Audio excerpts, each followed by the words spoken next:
Hello once more, welcome back to Shareback YouTube, doing the 2025 Week 8 Big Ten predictions. After going 4-5 last week in Week 7, which was the worst week so far for me. I still say above 500 quite a bit, but a below average week whatsoever. This week, 17 of the 18 teams are playing. 9 games on the schedule. Let's get started. First off, on Friday night with the Nebraska Cornhuskers and the Minnesota Golden Gophers, 2 teams in the Big Ten. A rivalry game for a trophy. One of the weirdest trophies in the Big Ten, I think, overall. But looking at this matchup overall, Nebraska, Minnesota. Overall, this matchup is one of those matchups where it's been Minnesota as of late. Nebraska hasn't been very good in this rivalry, and Minnesota has won in the past, over the last several years. And Nebraska, I don't know when their last win in this rivalry was, but Minnesota's controlled most of it since they've started playing in the Big Ten play, but Nebraska controlled it early on. These two teams have had games where the home team wins one every year or so, where it's one of those rivalries where you don't know who's going to win until the end of the game. And in this matchup, I think Minnesota playing at home playing at home against a Nebraska team. Nebraska's going to be tough to beat at home. I think Nebraska comes in, plays Minnesota hard this week. I think it's going to be one of the hardest games for Minnesota to win this year. But at the end of the day, I think Minnesota playing at home against Nebraska picks up a quality Big Ten home win in the Big Ten. So give me the Gophers in this one to get a win on Saturday night. On Friday night. Friday night. My bad. Moving on. We have Michigan, the Wolverines, on Saturday, taking on Washington. Rematch of the final college football playoff championship game, which was the 4-team college football playoff. Rematch of that game where Michigan won to go unbeaten in a few years back. Since then, Michigan and Washington have been about the same stories, about the same type of storylines and same type of teams where they've fallen off a bit. Last year, Michigan losing a few games, and also Washington losing 6 last year during their first year in the Big Ten. A matchup where it's Washington and Michigan, 2 teams this year having turnaround seasons. The question is, can they do these turnarounds and make them quickly? I'm not so sure. I think this might be a big road test for Washington going into Ann Arbor on Saturday to play against Michigan. Michigan, I think, is just too hard to play on the road. If you're a Big Ten team and have to go on the road to Michigan, it's going to be loud there at the Big House. It's going to be one of the loudest environments you can imagine. Maybe top 5 in the Big Ten for road games, for toughness. And at the end of the day, I think Michigan comes away with a big win and puts Washington away this week, because Washington, I don't know how to put them all and give them a win. I just think Michigan playing at home against Washington, I think it's going to be a little loud for the Huskies this week on the road. So give me Michigan in this one, as I do think the Wolverines take out Washington. Moving on. In Big Ten play, we have Purdue taking on Northwestern.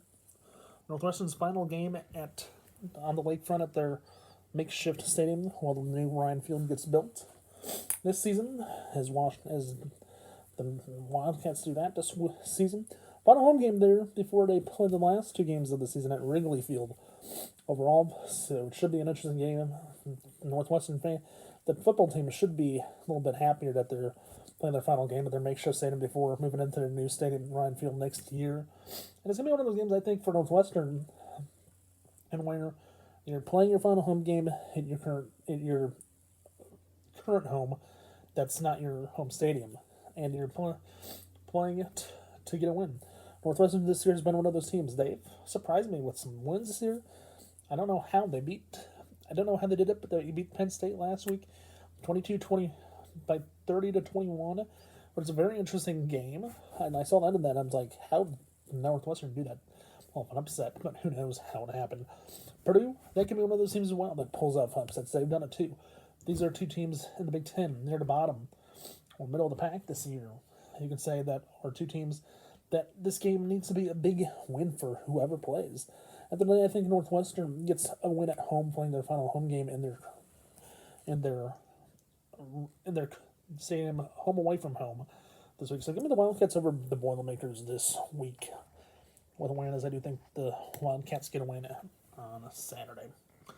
Moving on to maybe one of the best teams in the Big Ten, the Indiana Hoosiers, 6-0, playing Michigan State Spartans this week. A matchup which will be a very tough game for Indiana and for Michigan State. Overall, Indiana 6-0 coming in. This, to me, this week for Indiana Michigan State, this game for me feels like one of those games where it could be one of those games where it's a trap for Indiana, because Michigan State, they always hurt somebody at some point who's been unbeaten in the past. They've done it to Ohio State back in 2015. They did it to Iowa back in 2015, the Big Ten title game, to go to the college football playoff, and then got beat by Alabama 38-0. So it could be one of those games this week that turns into a matchup where both teams fight for getting a win. And if that does happen, I think it could turn out one of those games where this game could go to overtime. But I'm not sure how that's going to happen with the Indiana Hoosiers this week. At the end of the day, I think Indiana comes away with a close win by maybe a point, maybe a field goal, maybe a touchdown. But give me the Hoosiers and a big win to stay unbeaten, as I do think they get the job done on Saturday night. On Saturday. Moving on. We have Wisconsin. After getting beat by their rival Iowa 37-0, they play the Ohio State Buckeyes this week at home against the Buckeyes. Ohio State, one of the top two teams in the Big Ten, with Indiana both unbeaten still. Ohio State, they got a win last week. If I am correct, did they beat? They beat Illinois 34-16 last week. And for Ohio State, a team that's unbeaten still, for Ohio State, for me, I think Ohio State's one of those teams in the Big Ten. They're going to kill you a lot. And in Wisconsin this year, it's one of those teams, they've blown games up and got beat up. And I don't think it's different this week. I think Ohio State does the same thing that Iowa did last week, where Ohio State scores quite a bit. I think this game can end up being 35-0, maybe 42-0, maybe 42-7, who knows. But I do think this week, unlike last week when Wisconsin lost 37-0 to Iowa, I think Ohio State gives them a touchdown or two, spots them a few points here and there. But I do think Ohio State Buckeyes get a win to remain unbeaten in the Big Ten, as I do think the Buckeyes get a huge win on the road in Madison. Moving on. We have the Oregon Ducks. Oregon Ducks, 5-1 after losing to Indiana. They traveled to the birthplace of college football to play Rutgers on Saturday. Should be one of those games, which should be a game to see and interesting to watch. For Oregon, it's rebound week. After losing to Indiana last week, for Oregon, it's a tough stretch. They have to go on the road this week to Rutgers, all the way to the East Coast. The question is, how are you going to do that? Handling the travel, how do they do it? Oregon last year showed they can handle the travel quite a bit. They've already proved they can do it this year by going to Penn State and winning in double overtime. And for Ohio State, for Oregon, I think that's going to be a factor this week. For Rutgers, their job is to just play their style football, maybe stop Oregon a few times and maybe get some points here and there. But at the end of the day, I think personally Oregon plays a tough game and gets a big win, as I think they would be able to get bowl eligible, as the Ducks get to 6-1 with a win this weekend. So give me the Ducks on Saturday. Moving on. We have the Bruins, UCLA, one of the Big Ten teams that's bounced back. A bounce back Big Ten team, playing in Maryland. So UCLA, one of those teams in the Big Ten this year. I wasn't expecting much after they started on 3. A team I thought that should be middle of the pack maybe this year. And they've fallen off a bit, off the rails. As of late, they beat Penn State. They beat Northwestern. And you know what? It's just a way the UCLA Bruins doing. They're turning things around.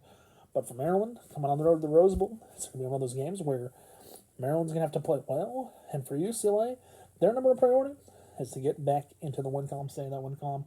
And this week, I think UCLA does it again. I think they can beat another top-tier team in the Big Ten, team that's in the middle of the pack, team that's near the bottom of the pack, unfortunately, Maryland. So who's having an okay year, a middle of the pack team. I think UCLA finds a way and gets the job done this week. And a close one, as I do think they beat Maryland on Saturday. So give me the Bruins in this one.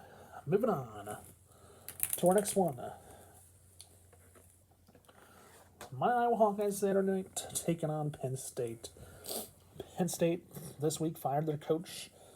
James Franklin went to their interim head coach. Question about that is this. That I have is this. Two teams, Iowa and Penn State, and usually two teams that play well against each other, usually end up in a low-scoring game sometimes, and occasionally play the style of football where it's a rivalry. That's not really a rivalry, you could say, because sometimes one of the two teams has the other team's number, and other times it's a blowout, or other times it will be just a game where two teams play a close one. And I see it being the same as always. Two teams that play well, and I think Iowa and Penn State this game could turn out to be one of the most interesting games to see. A few weeks ago, if you would have asked me, I would have said Penn State might be a team that would beat Iowa. But as we get into this week, I see the storylines have changed. I see Iowa turning it around, making ways to come back, and I think Iowa's going to hurt Penn State this week because Penn State lost their quarterback last week. Their head coach got fired, so you have a young quarterback starting game who's never started against a team on the road. That's going to be a tough matchup. And then today I see the Hawkeyes pulling out a win against Penn State to stay in the conversation potentially for a Big Ten title game maybe, but we'll have to wait and see. Moving on, Saturday night under the lights in South Bend, we have the Trojans USC. They're going up against Notre Dame. Unfortunately, I don't have a Notre Dame helmet, but, who knows. USC, though, here, one of those teams in the Big Ten that has turned around a lot. This week, traveling on the road to South Bend, a rivalry game against the Irish. Two teams that play each other well when they play for their trophy game. At the end of the day, if you ask me, I think USC could put up an upset against Notre Dame, but I personally think Notre Dame is going to be ready for USC. But I do think this game's going to be one of those games where it's low scoring, come down to whichever team makes the least amount of mistakes. And at the end of the day, I think Notre Dame's going to be that team that makes the least amount of mistakes. And we'll have to wait to see how USC does it. But I think USC stays in it for most of this week. But Notre Dame makes the least amount of mistakes and picks up a big win this week. So going to be the Fighting Irish on a Saturday night against the Trojans with a big win. So there you go, everyone. Hope you enjoyed the Week 8 Big Ten prediction. I'll be back with the Week 8 Big Ten prediction quick version here shortly as well. And with that being said, I'll see you in the Big Ten prediction recap on Saturday after USC Notre Dame. That being said, have a good day. Stay safe and peace out. And I'll see you after USC Notre Dame for the Big Ten prediction recap. Bye for now. Have a good day. Stay safe and peace out, everyone. Thanks for watching. Bye for now. See ya.